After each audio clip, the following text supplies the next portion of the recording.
Hi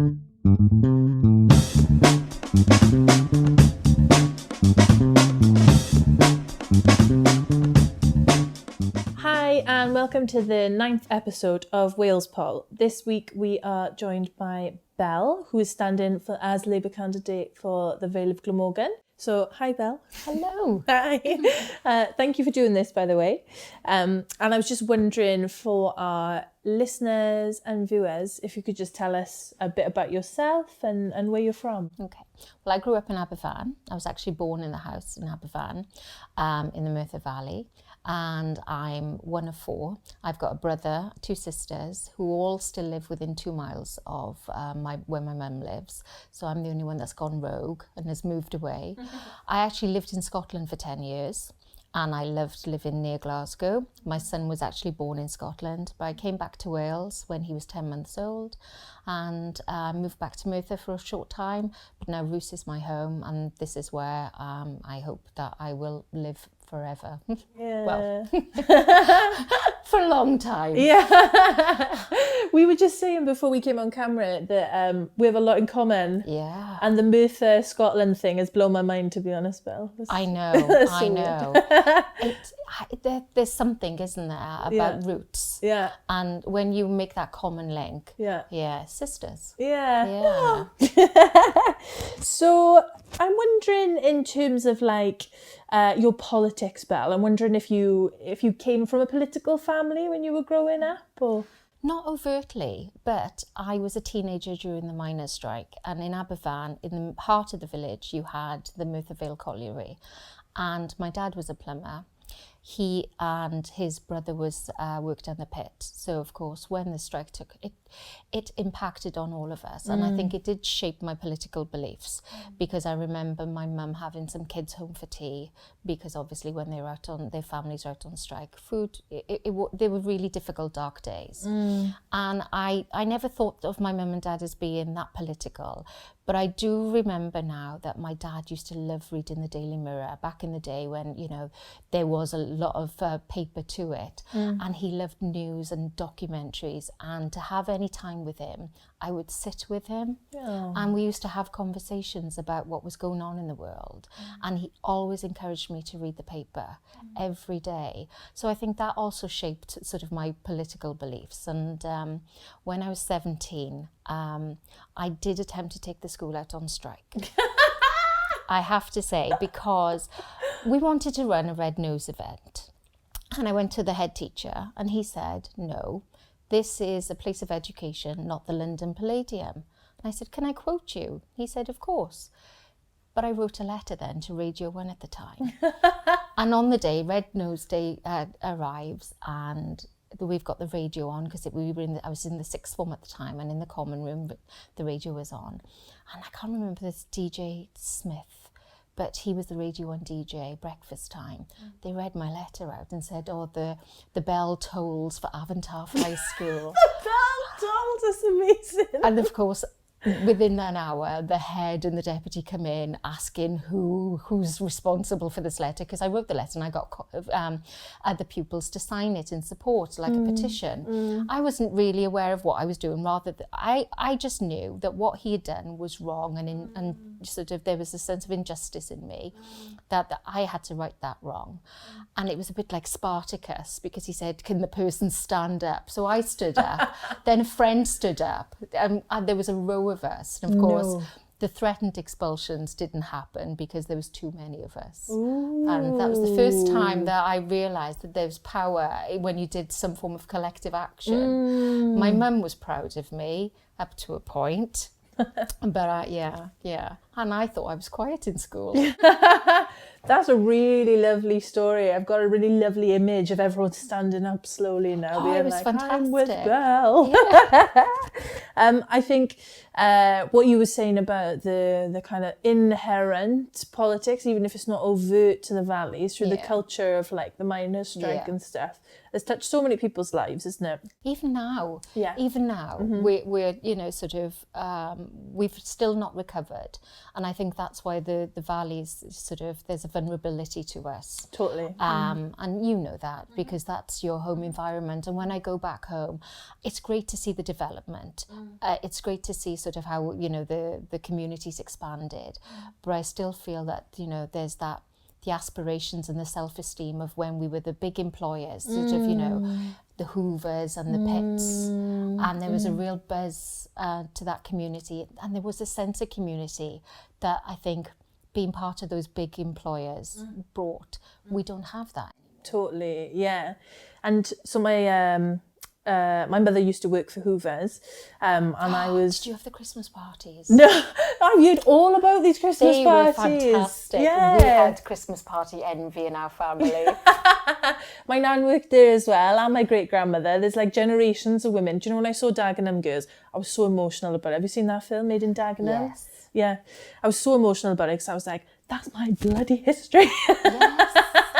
But I was doing some research into like the impact that the factories had on the town, and lots of it was through like the social clubs, the sports teams, like they had their own cricket clubs and stuff. And like the away that. days where they would take the children on away days, and you to have I remember my friend invited me to one of the away days, and there was a group of people who'd come round with envelopes and giving money to the kids. Oh, I was rich for the day. That was we just don't have that anymore, and I think we're far we're worse off because of it. Definitely. I'm wondering, from what we've been talking about, you're very passionate, I can tell, about trying to make positive changes. And I'm just wondering, what is that one thing that makes you angry about society? Like, what's the thing? One thing. What gives you the hoil? Do at the moment, and you use the terms inequality and injustice, and if people think, we know what they are, but we're in 2019, coming to the end of it. We are such a wealthy nation, and it sickens me that we have kids going to school on an empty stomach. We have the rise of food banks. We're in the Vale, one of the most beautiful and most affluent areas of our country, yet we've got 7 food banks. That makes me so angry that there's not an outrage that we are relying on a charity to feed our children. And it's the lack of compassion. That makes me angry. And it's almost normalising poverty. And when did we ever accept that that's the best that we could ever hope or achieve in 2019? And it makes me so angry that the debate around, the cause of food banks is still being dismissed, is still being linked to people who are on welfare. And the reality is, and I think hopefully Ken Loach's film will expose that, it's that insecure work, it's the low paid, it's the women who are, who are caring for our elderly relatives, it's the delivery van drivers. They're the ones that have to rely on food banks. That makes me angry that we cannot afford as a nation to pay a decent wage. And I believe that Labour's policy is it's not just genuine in sort of its principles, but it's not going to bankrupt the nation if we give people a national sort of living wage that lifts people out of poverty and gives aspiration to generations of kids to come. And that's that. There's so much that makes me angry. And another thing, I will whinge about this. When did lying in politics become the norm and become acceptable? These people, I'm standing, and it's a privilege because I'm going to represent my community. I will be seen as a community leader. So when did it become acceptable that in Parliament you have people standing up time and time again, lie after lie, deceit after deceit, and it's now rippling through society, and it's emboldened others to say angry things, to say, tell lies, and there's no scrutiny. And I think that politicians, it's not a glamorous job, and it shouldn't be. It should be a platform for representing your community and improving your community. And I think some people have lost their way. That makes me angry. That position, it comes with great responsibility. but it's, you know, it's the privilege of it that people are taken for granted, and the lies, it worries me as well as angers me. I can feel a lot of your passion around the position that you could be in to help people and like make change in the ways that you want. But I'm wondering why you think that Labour will implement the changes you want to see. Why did you choose to stand for Labour? I think when you look at its core principles and sort of how it sort of became about, and it was about a group of workers who realised they were never going to get a voice if they allowed the system to remain as it was, and it's about effecting positive change. And Labour, when in power, has proven to be a force for good. And you remember when we got in 97, we introduced the national minimum wage, we introduced an Equality Act, we sort of repealed certain elements of the sort of anti-trade union laws, we introduced child tax credits, working tax credits. We were a force for good. And I believe that with my whole heart and my every fibre of my being, and recognising that the principles of the Labour Party is about equality of opportunity for all, that fair share. And as you know, go back to, as a nation, we are rich enough as a nation to enjoy that fair share and to remove that inequality. Only Labour can achieve that. And only Labour has proven over the history of time to have, you know, sort of stuck by those principles. No other party has. I think that the thing that inspires me on what you've just mentioned around Labour principles and values is, at conference this year, I went to see Laura Pidcock speak. And I love Laura Pidcock, but what she was talking about, the Ministry of Labour, I was like, of course we need a ministry dedicated to workers' rights and employment rights, because we've lost that conversation so much. I know you're a trade unionist as well, Belle. That conversation can be really difficult to have in some workplaces, can't it? And the ability for the government to try and intervene in that sense, to be able to let people know their rights and how they can be treated in the workplace, is phenomenal to me. And it's for me personally, one of the biggest reasons why I'd be voting Labour in the next election. It should start sort of in our education process. We shouldn't be afraid or ashamed of asking for our rights and entitlements, and that really matters to me. And I think we can't tarnish employers as being all bad either. There are some really good employers out there who want to work in partnership, collaboration, but I think we need voices automatically. We need those seats at the table at the top, so we can then sort of improve those relationships. And we can only do that when the workers' voice is being heard and it's been stifled. And of course, if you have legislation in place that prohibits the workers from sort of having that voice, then you're never going to get sort of a society where everyone has that opportunity to play a part, because it's been proven, you know, as well, from trade union stats, and they've, you know, been evidenced. When you treat workers with dignity and respect, and that's not just financial dignity, that's the small things as well, in terms of time off for care and responsibilities or flexi leave. People are far more productive. People want to turn up. People want to stay there. People are loyal. These are simple things that we can overcome, but we need a workers' voice. And a ministry of sort of for workers and employment rights. Fantastic. So, Belle, I'm just wondering what change you think is most needed in a place like the Vale? Policing. And I'll tell you why. I recently went out with the local police force, and I spent a Friday night from Friday 3 o'clock in the afternoon to Saturday 3 in the morning. It was great. It was, got to know a lot about sort of policing on the streets of the Vale, but I could see that they were clearly sort of overstretched. There was clearly a lot of issues that they were having to respond to that I think took them beyond the role of a police officer and into perhaps a social worker, a counsellor. And I think the cuts, I'm not sure the stats, something like 436 officers have been lost across the whole of Wales since 2010. It's telling here in the Vale.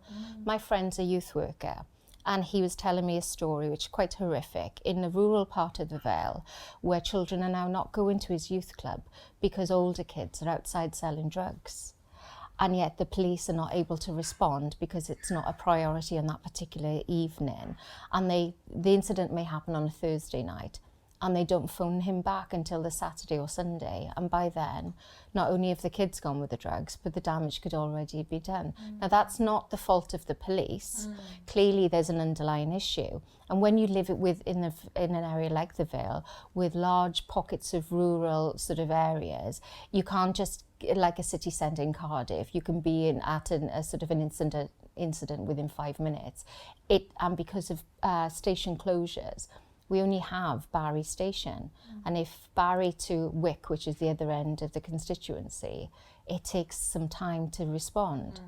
Coupled with the cuts to the youth services, the police are, I feel for them. And I think that they are, providing a vital public service. And everyone wants to feel and needs to feel that they're safe in their community, whether perceived or real. There's an issue here with policing, and it has to be addressed. I'm wondering as well, say someone that didn't vote Labour in the past or hasn't voted Labour in the past, or even people who are members of other parties, how would you convince them on the doorstep to vote for you and vote for the Labour Party this time? Okay. I respect the right of anyone to vote, and I hope that people do use their right to vote because, as you and I both know, from a trade union perspective, it was hard fought for. It wasn't gifted to us easily. But right now in the Vale, it is a two-horse race. There are just 2,190 votes between myself and Alan Cairns, the Tory incumbent. And he does not stand up or speak out for the people of the Vale, and that's clear. You only have to look at his voting record of the last couple of years. You have to look at sort of how he's failed us as a Secretary of State for Wales and how he's failed us, as a community across the Vale. And I would ask the, people in Plaid and the Lib Dems to see that when Labour are in power, we are a force for good, that only Labour can win this seat. And I respect their voting records at local elections or even at assembly elections, but it's time to remove him as an MP, and only I have the ability to do that. I just ask them to lend me their vote on this occasion. And like everyone else, if after 4 or 5 years, when the next election comes around, at the ballot box, if you feel that I've let you down or I've not fulfilled my obligations to you, then use your vote then. But lend it to me now to remove the Tory MP who doesn't reflect our needs or our wants as a community, and to vote for me and for me to represent you, because it's myself and the principles of the party that you're voting for, to represent you as a sort of a Vale resident in Westminster. I think that's really honourable for you to ask people to try and trust you in the period that they would elect you, and then saying, well, if I didn't do what you wanted me to do, then it's more than your right to not vote for me again. That's really, I've got a lot of time for that, a lot of respect for that, Belle. Thank you.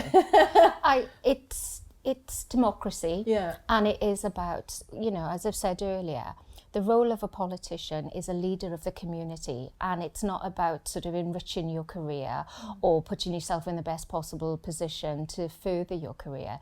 It's about representing your community. And I know I'm not going to get it 100% right. I'll try my best. But if people feel at the next election I've let them down, then the ballot box is there to show me that. A lot of respect. And a kind of, not silly question, but a more kind of flippant question. Yeah. I'm wondering, if you could implement one thing tomorrow, policy, legislation, what would it be? Ooh. I'm an equalities campaigner, so there's a lot around sort of equality issues, and the Equality Act that we were lucky to introduce, it hasn't gone far enough. But the one issue that really I feel passionate about is around kinship carers. And I've only learnt about it through sort of personal experience. And what I've discovered is, and perhaps I'll explain for kinship carers, it's when children are at risk of being put into care and the sort of local social services ask a grandparent or an auntie if they could take care of the children, rather than that take sort of them move into care. But these individuals then don't have the same statutory support or provisions that you would have if you were a foster carer or if you were just going through an adoption process. And I find that that's awful, because these people put their lives on hold. Most often than not, they are already, you know, they've done their caring, they've raised their own children, and they don't expect to be raising grandchildren. And it's a full-time job, and I know that as a parent. And I think that the least we can do as a civilized society is to recognise and to give support, because if children are being removed from their natural parents, then there may be some issues that come alongside that, not just financial issues, but issues around mental health and well-being and support. And it's only right that we as a society put those structures in place to give the kinship carers an opportunity to have that support, because they're not equipped to deal with complex behaviours or challenges that may arise. And I think it's only right and fair that if the system, the care system, it is not looking after these children and the kinship carers are, then the kinship carers should be given the same status as foster carers. Yeah, totally. So I didn't know what a kinship carer was until you just explained it to me. And my grandparents cared for me at a certain point in my life. They stepped in, and they weren't rewarded in any way. It was just through, you know, necessity and like love that they did so. So of course they need some, you know, they need some kind of, not only representation, but some kind of support as well. We all, you know, and I'm sure everyone who takes on mostly grandparents will take on their grandchildren, and it's exhausting, and you know, but you have so much love, but you need support. And things, you know, generations of how I was raised differs to how my son, you know, the education system I went through is vastly different to what my son is experiencing, and I'm having to play catch up and learn, not just sort of from the way things are graded, but everyday life. And it's exactly the same. And I don't think anyone even sets out to explain the basics for the kinship carers. It's just trial and error. And if you don't have a support network and you're left to your own devices, you are expected, there's an obligation, because you love your grandchildren, get on with it. And that's not right. Yeah, totally. Yeah. Thank you so much for your time, Belle. You're welcome. This has been lovely, and I wish you the best of luck for your election. Hope you enjoyed the tea.